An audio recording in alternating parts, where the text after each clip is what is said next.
Opinions, tastes, wants, and aversions are some of the things we can control and others that we cannot. In a nutshell, we have control over everything inherent in our actions. However, everything that is not inherent to our actions, such as our bodies, wealth, image, and officials, is outside of our control. This is the start of the famous Greek philosopher's manual, also called Guide to Life. You need to understand that there are some things in life that are out of your control and others that are not if you want to live a happy, full life free of suffering.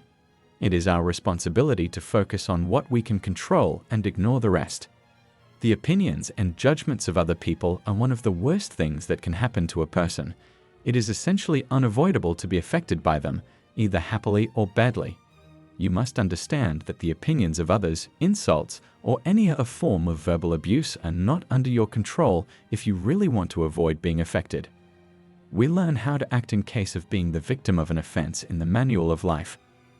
Therefore, the purpose of this video is to extract the teachings from Epictetus' famous Manual of Life in order to achieve a mental state that allows us to reduce or eliminate all kinds of suffering resulting from the judgments of others through 7 teachings or principles extracted from Epictetus' Manual of Life. You will learn why you shouldn't worry about other people's feelings and how to achieve a state where other people's opinions can't harm you. If this is your first time here, you might want to subscribe so you don't miss any of the great stuff we're playing for you.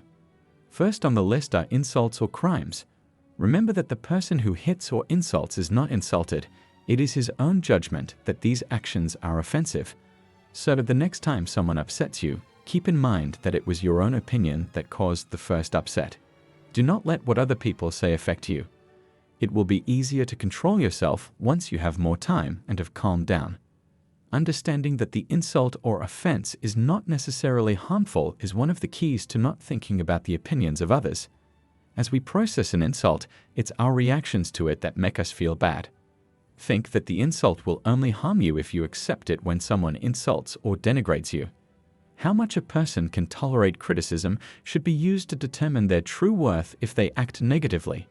That's just how life is, though. Think about whether you want to win or lose when you feel hurt or upset. Do I really want to give in to something I can't control? To show this, let me compare Stoicism to joys. Desire will never go away, so if we don't fight it, we won't be able to stop being influenced by it. The difference is in how we deal with that desire at the end, whether we fully give in to it or ignore it. So, if you can handle the insult without getting upset, the satisfaction you'll feel afterward will make you feel better and more able to keep going even when things get tough. You're probably thinking of a time when someone said something mean that ruined your day or week, no matter what you did. Please know that I understand how you feel because everyone has been there at some point. In the following principles, we'll talk about self-control, so if this is your case, I recommend you keep watching. Maintain a clear sense of purpose, number 2. In this principle, we must understand that if we want to avoid being affected by the opinions of others, it's as follows. If you have the firm belief that philosophy should be understood, prepare yourself to be ridiculed from the start. Expect to hear comments like, "All of a sudden he turned into a philosopher," or "Where does this cocky attitude come from?" from people. Make sure you don't take on that cocky attitude and stick to things that are good for your health. Remember that the people who used to make fun of you will end up praising you if you stick to your beliefs.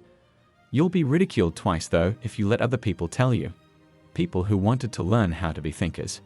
This Greek principle, however, can be applied to any other part of our lives, even if you don't want to become a philosopher. This principle is very important because a lot of people ignore their real skills just to appease those who disagree with them. Epictetus says that if we let fear of other people's opinions influence our purpose, we won't fail because we tried and failed, but because we gave in to their opinions. We shouldn't see this as a failure, but as a real issue. It's worth continuing even if there is ridicule or questioning for a while when a person gives up just to avoid social fights or to prevent others from opining about them. When you move forward, you'll be living in line with who you are. When you need to make a choice in your life, I recommend that you think about this. Understand the real reason for your decisions and give them some thought. Third, don't worry if someone says bad things about you. Do not worry about living in shame and being nobody anywhere, because if not getting awards were bad, then other people would be able to make us sad, which is not how things work. The truth is that you are only someone in things that you can control, and that depend on your choices at the end. We really do need to follow this principle these days. How many times have you done something you didn't want to do just to please someone? This is especially true on social media. Validation from other people on these sites can be very harmful to a person. To gain a little satisfaction, we should ask ourselves, is it worth changing who we really are? Is it worthwhile to put our mental health in other people's hands? The answer is clear, no. We've all been caught doing something that makes us look bad, but wasn't meant to hurt someone, so I recommend that you think about this. Why should you care if they make fun of you or push you to the edges of popularity? Are you sure that your happiness depends on how well known you are? Your happiness is not in your hands if you live that way, which will lead to constant strife. In order not to lose your position, you'll live in a constant state of stress and change who you are. Stoicism teaches that you should only worry about things that you can control and not worry about things that you can't. When someone insults you, remember that they can't hurt you unless you let them.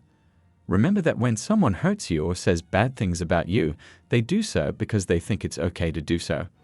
Of course, not everyone can act the way you think is right, but they don't think it's right either.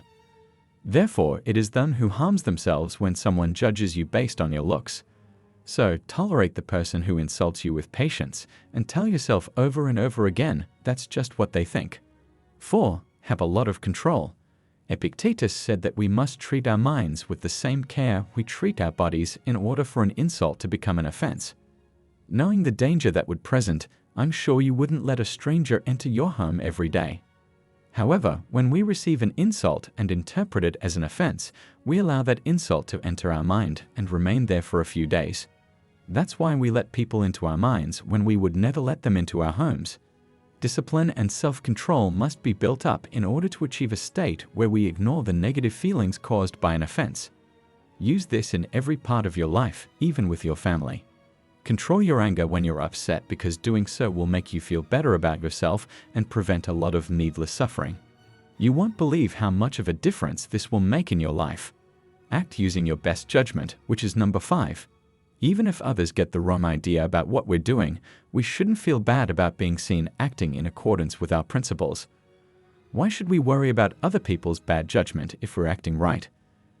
This also holds true for the use of social media, where we frequently let popularity or approval from others determine our happiness. We then act to please them instead of going our own way. 6th, don't worry if someone says bad things about you. Remember that when someone hurts you or says bad things about you, they are acting as though it is okay for them to do so. You can't think that everyone will act the way you think is right, but not the way they think is right. So if they judge based on a fake look, it is they who harm themselves. Tolerate the person who judges you with patience in accordance with these principles. When these things happen, tell yourself. 7th, no one can hurt you. We examine the motivation of the insult's sender through this 7th principle. It also shows that we can't expect everyone to act the way we think is right or agree with our worldview. This way of thinking can do a lot of harm to your mind. Is it really possible to think that everyone has the same worldview as you? Is a question that we should think about. It's not very smart to think this way. If someone insults you because they think they know the truth about you, think about this. You know who you are. That's what you think. You know why you do what you do and how you act. You are the only person who really knows the truth about you. So, in the case of an insult from a stranger, you must ask yourself, did I act wrongly? Can I enter their mind and understand the reason for the insult? Ask yourself if the answer is no. It's clear that you can't. Because you are the only person in the world who knows yourself best, you should be happy in the case of having acted properly and facing ignorance about the motivation of the insult.